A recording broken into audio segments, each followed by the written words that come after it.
Hi guys, welcome back to my channel. If you are new here, my name is Megan, and on this channel we kind of talk about a little bit of everything, all different lifestyle things between traveling, mental health, veganism, being a mom, all that good stuff. So I'm excited that you're here, but I really wanted to take this opportunity for this video to talk about something that this is going to be a completely open and vulnerable video. I'm going to be honest with you guys, this is going to be probably one of the toughest videos that I've ever recorded, and a different side of me that you guys may have never seen or noticed before. So if you guys, obviously see the title, we're going to be talking about postpartum prenatal depression. So bear with me during this video, and I'm sorry if it's kind of chaotic and all over the place, but as you guys know, I have welcomed my second child into this crazy ass world, and it was unexpected, unplanned, and a surprise. So as you can imagine, we're going to kind of talk about that. I really wanted to cover the status of where we're at. If you guys watched my previous video, I talked about just some of my life updates, kind of what's been going on between houses, cars, quitting my job, having a second kid, all that good stuff. So I really wanted to take this opportunity specifically to talk about my pregnancy and the journey. So if you follow me on social media, you guys know that I did not post about my pregnancy at all. So for 9 months, nobody knew I was pregnant other than an exception of people, a handful of my friends and family knew, but other than that, nobody knew. And there's a couple reasons for that. First and foremost, let me just say that I always said if I had a second child, I wanted to pull a Kylie Jenner. I wanted to do it. I did not want people to know. And for myself, I feel like I'm an oversharer. I share so much about myself. I'm so open about who I am and like my journey and what I do. So I felt like it was nice to have some sort of secrecy in my life. And I just wanted to do it. It was a challenge for me to see if I could keep my mouth shut and, just really enjoy like the intimacy of only a handful of people knowing. And I'm very glad that I did that for so many reasons. One, again, I feel like it made my pregnancy go by really quick without people knowing. Two, I feel like it was just more intimate. It was more serious with the people who knew, who I felt like were involved enough in my life to actually know, so obviously their dad, baby's dad, and my family and my close friends who did know because they were so involved in my life. So it was very important to me. I looked back at my baby shower pictures with my first daughter, and more than half of those people are not in my life anymore. Some of them didn't even meet my daughter. Other ones haven't seen her in over a year or whatever the case was. So I was like, I really want this to be a super intimate, serious thing with people who make it a point to be a part of my life. And that's where I was at. So again, as an oversharer, it was like it was a challenge for me. I wanted to challenge myself. And I always said I would do that with my second pregnancy regardless. And I'm very grateful that I did. I apologize ahead of time. Again, I'm pre-recording a lot of these videos because I don't want to be making content when I'm dealing with a newborn and a 4-year-old. So I'm super winded right now. I'm like 8.5 months pregnant making this. So, bear with me because I can't breathe. Anyway, so that was number one as to why my pregnancy was a little bit more quiet, mostly because I wanted to. But I'm glad that I did because as time went on, so let's just be open and vulnerable here. So, baby's dad and I had a really great relationship. As of this moment, we are very great friends, very great co-parents, love him to death. He's a great person, amazing. He's great with my first daughter. So when we met, it was like quick and just it was just one of those things, right?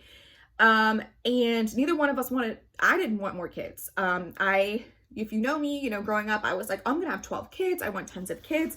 But I just recently became very comfortable with the fact that I don't actually want more kids. I think that this is a horrible time to bring kids into the world, between climate change, what's going on with like Roe v. Wade, all this damn gun crap going on. I think it's an absolutely awful time to welcome a child into the world. So I'm just being honest. For me personally, I felt like I had absolutely no business doing that. But accidents happen. And although I am very pro-choice, I was not somebody who felt like I would mentally be able to handle the side effects of getting an abortion. So when I found out I was pregnant, it really wasn't an option for me. It was kind of, here's where we're at, right?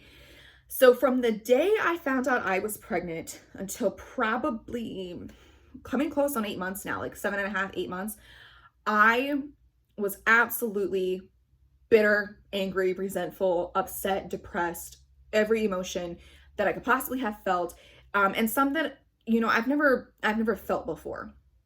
So let me just clear the air by saying, again, I don't resent baby's dad. I don't resent my baby. None of that. I'm a good mom. I'm happy to be a mom. I'm in a much better place now as I'm recording this, than I have been. So I'm very happy, and, you know, situations happen, things happen for a reason. Sorry, my mom called me, so the video cut out. But I was just saying that I am a firm believer that everything happens for a reason. So here we are, you know, pregnant, dealing with baby. But from the day that I found out I was pregnant, I just had like this irrational, probably not irrational, it's probably very normal, but insanely immense fear that I was going to die during child labor or the effects of being pregnant. And I think that's normal for second-time moms. When you already have like a baby to live for, it becomes extremely petrifying. And I'm just warning any moms out there, if you're deciding to have more kids or this kind of goes on for you, it is very freaking scary. Every single day of my life, I have been paranoid since finding out that I'm pregnant, that something's going to happen, that I'm going to like go through something extreme and I'm going to die. And then neither one of my kids are going to have a freaking mom. And so again, I'm still pregnant as I'm recording this, so I'm trying to be positive in this video, but it's still a fear in the back of my mind. But that is something that I dealt with a lot. Again, I also had a lot of like anger in myself because I felt like this stupid teen mom who got pregnant. And I was like, why, how could this happen to me? Like, I know how it happened to me, obviously, but, you know, I just felt like this very irresponsible teen mom, and I was like, this is not what I wanted. This is not what I planned. I'm very much a planner. I like to be ahead of things and plan things if and when I do make decisions. This is not what I wanted for my life. This is not what I wanted for my daughter's life. I cannot believe I'm starting all over again, because my daughter's 4. Like, she's potty trained, she's independent, she's on her own, she sleeps by herself, and now I'm like getting reattached to this baby that's going to be attached to my boob all the time, and I'm gonna have to change the diaper, and like we're not gonna be able to do all the fun spontaneous things as often as we do because we're gonna have a newborn. So a lot of just anger there, and then on top of that, I was dealing with, truthfully, honestly, what I believe was postpartum depression, but they call it prenatal depression when you're pregnant. And that's really why I'm making the video, because I did not know that that is something you could deal with when you are pregnant. I always thought it was postpartum. It was after having the baby that you deal with the depression. And I've never dealt with depression before, so I didn't necessarily know what that felt like until like people, my mom and my sister, called me out on it. Like, I was not leaving my bed. I was not getting dressed. I didn't want to do anything. And on top of that, because I didn't want people to know I was pregnant, I wasn't going places. Like, I didn't want people to see me. So I was only going really secluded places with a handful of people. And that was a choice. But the hormones and the depression that came with pregnancy was not really a choice. I didn't get to decide that. It just happened. And again, I've never dealt with depression before. So I was just really not understanding, and also dealing with the anger of, I cannot believe this freaking happened. I don't want anybody to know. And I am downright depressed. It made it extremely hard to be excited, if I'm being honest. It made it extremely hard to connect with this baby. With my first daughter, you know, she was wanted. It wasn't an accident. It was kind of one of those, well, we're not stopping it situations, and we wanted to have a baby. So it was really easy to connect with her and to make it feel special and to be proud and happy. And with this one, again, I'm doing a lot better now at 8 months pregnant, but for pretty much the entire pregnancy, I felt so foreign. I felt like there was a foreign thing in my body. I was foreign to my body, watching myself grow again when I didn't want to grow again. And, you know, with the belly and having all these symptoms that was coming, it was so freaking overwhelming. And so it made it really hard to connect with baby and to be excited and to do the things like the nursery and all that good stuff. Physically, I dealt with probably every single damn symptom you can possibly have. And every time I looked it up, it was like, oh, it's normal, you know, for this week. So it wasn't like completely abnormal things. I was out of breath a lot faster with this pregnancy. You know, the second time your body is just not the same. It takes things a lot quicker and harder for you. So I was out of breath. I had completely bad migraines. I was extremely lightheaded and dizzy very, very often, you know, to the point of almost passing out. It was chaotic. And then on top of all of that, you know, I went to a heart doctor because my heart was skipping a beat, and I had all these like weird little medical issues. And they finally diagnosed me with anemia, which is something that I've been saying I thought I was anemic since I was like 8, and they've never diagnosed me with it. So I'm sure the baby just sucked away the nutrients, because that's what they do, and finally sent me over the edge. So it made sense why I was getting dizzy and lightheaded and all that fun stuff that I was dealing with. And then on top of that, we find out that the baby has a pretty common kidney issue, I guess, but it's still very concerning. We actually have a doctor's appointment next week to check in utero how baby's doing, but it was this kidney thing where like the kidney is pretty much not out taking urine like it's supposed to. And it can be, when they told me, they sent me a message in my patient portal, and they were like, hey, baby has an issue, you need to go to a specialist. They never called me, they didn't give me details, they just scared me. So on top of like, I'm already dealing with the depression and I'm having anxiety for the first time in my life, they sent me this message in a damn email basically telling me my baby has this problem, we need to go to this emergency like specialist to see what's going on. And she says it could either be the baby had to pee really bad that day, or baby could come out needing surgery because its kidney is not developing all the way. And I'm like, what is going on? So when they told me my baby had a problem and they told me I was anemic, they did all these things in an email. Like, they were not supportive. I'm very disappointed in the office that I'm going to, because with my first pregnancy, it was like beautiful and perfect and nothing was wrong as far as communication goes. But that may have been because me and baby were both healthy. And this time it's just a little bit more extreme because it's different. So I don't know. But I've been very upset and mad with them. So we go back to continue checking on baby's kidney just to make sure, it develops. They say 9 times out of 10 babies who have this issue, it corrects itself. It's not something that is too much of a worry. If it gets worse, then we'll talk about potentially the baby having to have surgery. But as of right now, it's looking decent. It's looking okay.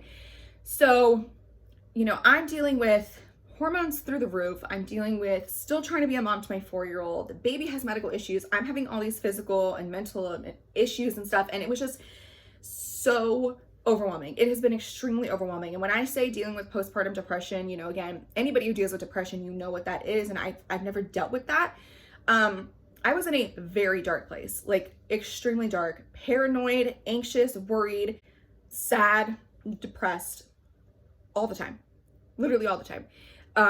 And so it made it very hard to enjoy this pregnancy, I'll be honest, and to connect. And I just really wanted to make this video because I want people to know that that's normal. Like, I tried so much research and finding women who also were dealing with this, and there wasn't too many people out there that were talking about it like during your pregnancy, because you're supposed to be happy and shining and bright and all these exciting things. But the reality is I did not feel that. I did not feel that way. And so I think it's really important that that that's normal. That's not something that's abnormal. That's why they ask you those questions when you go to the doctors. They ask you like how you're feeling mentally, and are you able to laugh, and do you enjoy life? And I just wasn't. And again, I'm much better now. I'm not so angry or resentful or depressed or whatever the case is. I'm still very anxious. Childbirth is very scary. Anything can go wrong at any point. So I am very anxious, and hopefully, you guys will see a great positive update that everything went fine, and fingers crossed when it does come time for labor. But that's just realistically what some people deal with. And it's really important that that that's normal. That's okay to ask for help, to make sure that you have a strong support system. Because I don't really know how I would have done it without my mom, my sister, the baby's dad, and just a few friends that knew. Like, they made it special. They checked on me. They were being very careful and making sure I was okay. And I keep saying baby because we don't know what we're having yet. We're gonna be surprised by that too, whether it's a boy or girl. But yeah, I felt like this was kind of a all over the place video. It wasn't too detailed like I planned on it being, but just realistically, that's why I was gone too for so long. Why I didn't post about it, why I wasn't excited, because I wasn't. I was freaking depressed, and that's normal, and it can happen to anybody. You guys know from my videos, I'm normally a very happy and positive person, and that happened to me. Not that I'm some extraordinary, amazingly person, but it can happen to anybody. Anybody can deal with those symptoms from your hormones and everything that you're going through creating a baby. It is very stressful on your body physically and mentally and emotionally, and I want that to be very known. I don't want it to be like this thing that's kind of hidden and we don't talk about. And I want you, if you're dealing with this, to understand that you're not alone in it, and that there is support out there. There was like Facebook groups I subscribed to. for like postnatal or prenatal and postpartum depression. I got into those groups and I was like, okay, I'm not too crazy. Like, this is normal. You know, again, making sure those family and friends are close knit and supporting you. And just trying to be happy where you can. So on the days where I felt good, I would get dressed, I would go shopping for baby, I worked on the nursery, and I made sure to enjoy the days where I was enjoying the days. But when I wasn't, I just was down. I was down and I tried to allow myself to be, and this took everything out of me. You know, I couldn't even post like happy content. I couldn't post motivational stuff. I had no motivation. I had nothing in me to be positive or motivating to anybody else. And I needed to take the time to heal and to focus, and I'm glad that I did.